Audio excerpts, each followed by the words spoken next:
अस्सलामुअलैकुम। एप्टीट्यूड के लेक्चर्स का सिलसिला जारी है और आज के इस वीडियो के अंदर हम chapter number 13 second year physics topic है हमारा करंट इलेक्ट्रिसिटी। एप्टीट्यूड के हवाले से कैसे आता है ये chapter, E cat M cat में कैसे इसके क्वेश्चंस आते हैं वो भी देखेंगे। पहले इसके सब टॉपिक्स देखते हैं कि टॉपिक्स इसके अंदर क्या क्या इंक्लूडेड है। पहला टॉपिक है मेरे पास Ohm's law, second topic resistance, third है रेजिस्टिविटी, फोर्थ है temperature coefficient of resistance, fifth है resistors in series and parallel connection, power dissipation, electromotive force, terminal potential difference. बहुत सारे टॉपिक्स हैं मगर बहुत ही आसान टॉपिक है और बहुत ही अच्छे सवाल इसके अंदर से आते हैं एप्टीट्यूड के अंदर ई कैट और एम कैट में। बारी बारी इन टॉपिक्स को पहले डिस्कस करेंगे, फिर देन हम मूव करेंगे क्वेश्चन की जाने। तो पहला हिस्सा वीडियो का होगा इन तमाम टॉपिक्स का ब्रीफली हम इस कॉन्सेप्ट लेंगे, सारे फॉर्मूले देखेंगे, इनके इनके कॉन्सेप्ट लेंगे एंड देन उसके बाद हम मूव करेंगे कहाँ पर, क्वेश्चंस पे जो एप्टीट्यूड के अंदर आते हैं ई कैट और एम कैट के हवाले से। पहला टॉपिक है मेरे पास ओम्स लॉ। ओम्स लॉ बचपन से पढ़ते हुए आ रहे हैं। क्या है ओम्स लॉ? करंट किसी भी कंडक्टर से अगर हम पास करते हैं, कंडक्टर जो इलेक्ट्रिसिटी को कंडक्ट कर सके और नॉन कंडक्टर जो ना कर सके इलेक्ट्रिसिटी को, the current through conductor is directly proportional to potential difference. और पोटेंशियल डिफरेंस कहाँ होता है? पोटेंशियल डिफरेंस जाहिर सी बात है बैटरी पर होता है, between the ends of a conductor. यानी कि करंट जो है जो पास होता है किसके जरिए? कंडक्टर के जरिए। वो डायरेक्टली प्रोपोर्शनल है किसके? पोटेंशियल डिफरेंस के। अब यहाँ पे कंडीशन जो बात हो रही है यहाँ पर, provided that a physical condition remain same. Physical condition से मुराद होती है टेम्परेचर की कंडीशन हो गई, कुछ इनिशियल कांस्टेंट की कंडीशन हो गई, तो ये सारी की कंडीशन हमें सेम रखनी है। उसके बाद हम पहुंच जाएंगे ओम्स लॉ के मेयार पर, मतलब ओम्स लॉ के तरीके पर पहुंच जाएंगे। ओम्स लॉ ने एक शर्त रख दी कि भाई फिजिकल कंडीशन जो है सेम रहनी चाहिए। मैथमेटिकल एक्सप्रेशन क्या है हमारे पास ओम्स लॉ का? That is V equals to I R. P है मेरे पास पोटेंशियल डिफरेंस, I है मेरे पास करंट, R है मेरे पास रेजिस्टेंस। रेजिस्टेंस, अब रेजिस्टेंस क्या होती है? नाम से ही जाहिर है वर्ड। रेजिस्टेंस का मतलब है रुकावट। अब वो अगर करंट के अंदर हो रही हो रुकावट तो वो कहलाती है रेजिस्टेंस। अब यहाँ पे डेफिनेशन अगर हम इसकी देखें, फिनोमेना जिसमें अपोज करें फ्लो ऑफ करंट, रुकावट बने करंट की डायरेक्शन में। यानी कि जैसे कि पानी अगर हम खोलते हैं अपने नलों में, पानी नहीं आता। क्यों नहीं आता? कुछ कचरा उसमें जमा हो जाता है, रुकावट बन जाती है। बिल्कुल यही मामला फ्लो ऑफ करंट में भी है। फ्लो ऑफ करंट में अगर रुकावट बन जाए तो वो फिनोमेना कहलाता है रेजिस्टेंस। सही है, यानी कि करंट कंडक्टर से बहुत ही मुश्किलों से पास हो रहा है बिकॉज ऑफ रेजिस्टेंस। और जो डिवाइस ये काम करती है उसका नाम है रेजिस्टर। मैथमेटिकली जो हमारे पास रेजिस्टेंस है वो डिपेंड करती है कितनी चीज़ों पे? 3 चीज़ों पे। पहला है हमारे पास रो। रो को कहते हैं रेजिस्टिविटी, इसके बारे में पढ़ेंगे आगे। सेकेंड है मेरे पास लेंथ। लेंथ किसकी? मटेरियल की। और हमारे पास आ गया एरिया। एरिया भी आ गया मटेरियल का। तो ये रेजिस्टेंस डिपेंड करती है इस पूरे फॉर्मूले में, यानी रेजिस्टिविटी पे, लेंथ पे और एरिया पे। यूनिट क्या बनेगा रेजिस्टेंस का?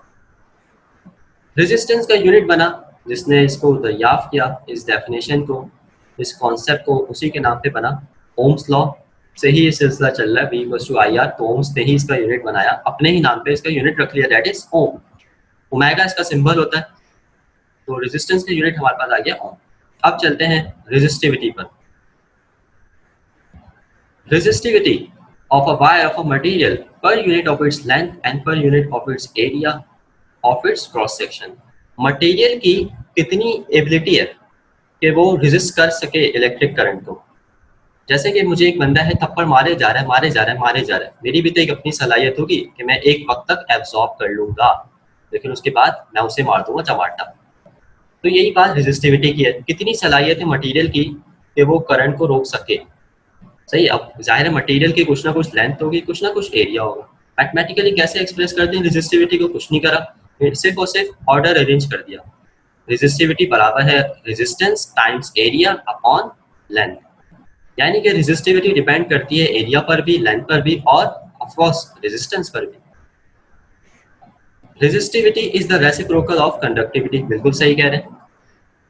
कंडक्टिविटी का मतलब इलेक्ट्रिसिटी कंडक्ट करना, रेजिस्टिविटी का मतलब कंडक्ट ना करना, तो ये दोनों एक दूसरे के क्या हुए, उल्टे हुए। It depends on nature of material, material की नेचर कैसी है, मटेरियल की नेचर पे भी डिपेंड करती है रेजिस्टिविटी, ये पॉइंट याद रखने, सारे दिमाग के अंदर रखने आप सबको। और टेम्परेचर पे भी रेजिस्टिविटी डिपेंड करती है। अच्छा, अब सिंपल सी बात आ जाती है, यूनिट क्या बनेगा, यूनिट देखते हैं। रेजिस्टेंस का यूनिट क्या है, ओम। एरिया का यूनिट अगर मैं फर्स्ट करें मीटर लेता हूँ, ऐसा ही सिस्टम, एरिया का यूनिट बनता है मीटर स्क्वायर, और लेंथ का यूनिट क्या बनता है, मीटर। मीटर स्क्वायर से मीटर कटेगा तो 1 मीटर बचेगा मेरे पास, और यूनिट मेरे पास आएगा ओम मीटर। तो रेजिस्टिविटी का यूनिट क्या बना, ohm metre. Temperature coefficient of resistance, temperature नाम से जाहिर है, यानी कि टेम्परेचर का कोई कोफिशिएंट है, किसके लिए, रेजिस्टेंस के लिए। क्या क्या बात बताता है ये, देखते हैं। फ्रैक्शनल चेंज इन रेजिस्टेंस, किसके अंदर चेंज, रेजिस्टेंस में, पर degree change of temperature. Mathematically कैसे रिप्रेजेंट कर सकते हैं, ऐसे, यानी कि कितना चेंज आ रहा है रेजिस्टेंस में पहले के मुकाबले में, एक पर डिग्री चेंज ऑफ टेम्परेचर, जैसे जैसे टेम्परेचर बढ़ रहा है वैसे वैसे रेजिस्टेंस के अंदर कितना चेंज आ रहा है। इस चीज़ को नापने के लिए हमने एक नाम दे दिया, डेफिनेशन दे दी फिजिक्स में, दैट इज टेम्परेचर कोफिशिएंट, किसकी, रेजिस्टेंस की, और सिंबल है उसका अल्फा। और इसकी वैल्यू न्यूमेरिकल के अंदर कांस्टेंट रहती है, क्योंकि एक दफ़ा ही सिर्फ रेजिस्टेंस चेंज होती है, और टेम्परेचर, जैसे फर्ज करें 0 डिग्री सी पर टेम्परेचर मेरे पास थी, 0 डिग्री सी पर टेम्परेचर रेजिस्टेंस मेरे पास थी 1 ओमेगा, सही है, 1 ओम। 100 डिग्री सी पर रेजिस्टेंस बढ़ गई, कितनी हो गई, 5 ओम्स। तो ये चेंज आ गया किसके अंदर, रेजिस्टेंस के अंदर। अब इसकी वैल्यू हम कैसे कैलकुलेट करेंगे, इस फॉर्मूले के थ्रू, इसकी टेम्परेचर कोफिशिएंट ऑफ रेजिस्टेंस की, ये फॉर्मूला दिमाग में रखना। अब आप देखें, कोफिशिएंट ऑफ रेजिस्टेंस किस पे डिपेंड कर रहा है, रेजिस्टेंस पर, टेम्परेचर पर। किस पे डिपेंड नहीं कर रहा, वोल्टेज पर डिपेंड नहीं कर रहा, ना ही करंट पर डिपेंड कर रहा है। यूनिट क्या बनेगा इसका, देखते हैं। बहुत ही सिंपल यूनिट है, रेजिस्टेंस का यूनिट ऊपर क्या होगा, ओम, नीचे क्या होगा रेजिस्टेंस का यूनिट, ओम। ओम से ओम कैंसिल। टेम्परेचर का यूनिट होता है डिग्री सेल्सियस या केल्विन। अब चूंकि टेम्परेचर डिनोमिनेटर में है, इसका यूनिट बहुत दफा पूछा गया एप्टीट्यूड के अंदर, क्योंकि टेम्परेचर किसमें, डिनोमिनेटर में, तो यूनिट क्या बनेगा इसका, डिग्री सेल्सियस इनवर्स और केल्विन इनवर्स, क्योंकि डिनोमिनेटर में है, इसलिए टेम्परेचर कोफिशिएंट ऑफ रेजिस्टेंस का यूनिट क्या बना, डिग्री सेल्सियस इनवर्स और kelvin inverse. Series connection and parallel connection, जैसे कैपेसिटर के अंदर दो तरह के कनेक्शन होते हैं, पहला सीरीज कनेक्शन, दूसरा पैरेलल कनेक्शन। उन दोनों की अपनी अपनी कोई खुसूसियात थी, कोई खुसूसियात रेजिस्टर के अंदर भी है।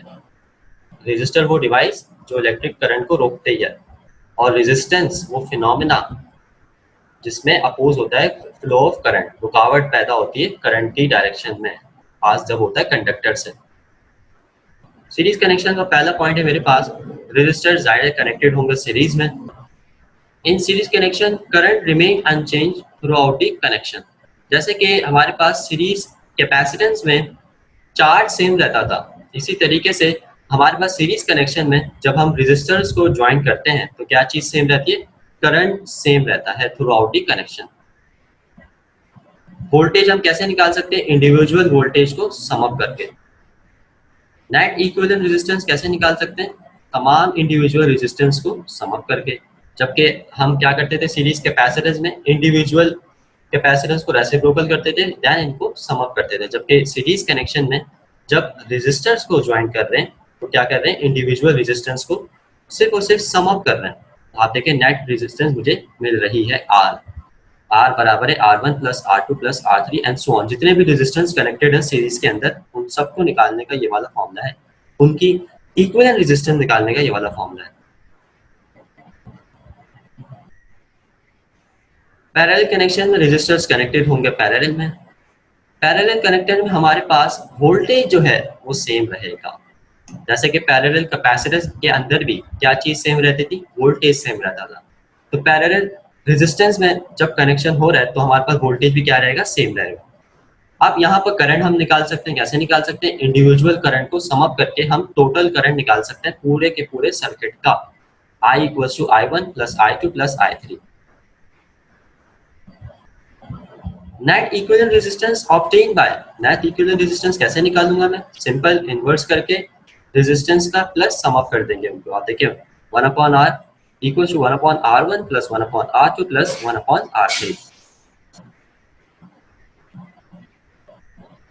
तो ये था हमारे पास सीरीज कनेक्शन और पैरेलल कनेक्शन रेजिस्टर्स के दरमियान का डिफरेंस। पावर डेसिपेशन, डेसिपेशन का मतलब होता है लॉस हो जाना, यानी कि वेस्ट हो जाना। अब क्या चीज वेस्ट हो जाए? पावर, पावर लॉस हो जाना। अब पावर लॉस हो जाने को हम पढ़ेंगे कैसे लॉस होगा, किसके अंदर? पूरे रेजिस्टेंस के अंदर। दी एनर्जी, पहले पावर समझते हैं, इलेक्ट्रिक पावर क्या होता है। दी energy comes from an electric current in unit time is called electric power. Electric current से जो एनर्जी मिले हमें वो कहलाती है इलेक्ट्रिक पावर। पावर अब समझते हैं, इसके फॉर्मूले को देखना है। चैप्टर नंबर 12 में हमने पढ़ा था वर्क डन बराबर होता है चार्ज इनटू वोल्टेज, जबकि फर्स्ट ईयर फिजिक्स के अंदर हमने पढ़ा वर्क डन बराबर होता है पावर इनटू टाइम। मैंने दोनों की लेफ्ट हैंड साइड मुझे सेम दिखी तो मैंने कंपेयर कर लिया दोनों को। जब मैंने कंपेयर किया मुझे यहाँ से पावर की वैल्यू निकालनी है, मुझे पता चल गया पावर किसके बराबर है, इलेक्ट्रिक पावर। सिंपल, सही, पावर की वैल्यू मैंने निकाली। यहाँ से पावर की वैल्यू आ गई वोल्टेज Q अपॉन टी। हम सब जानते हैं the rate of flow of charge is known as electric current. Chapter का नाम क्या चल रहा है? Current electricity. एप्टीट्यूड के हवाले से हमें ये तो चीज सबसे पहले पता होनी चाहिए कि rate of flow of charge किसके बराबर होता है? करंट के बराबर होता है। तो Q अपॉन टी मेरे पास किसके बराबर होगा? करंट के बराबर। और करंट का सिंबल क्या होता है? I। तो पावर का मुझे फॉर्मूला मिल गया, general formula, that is power equals to voltage times I। I क्या है? करंट। V क्या है? वोल्टेज।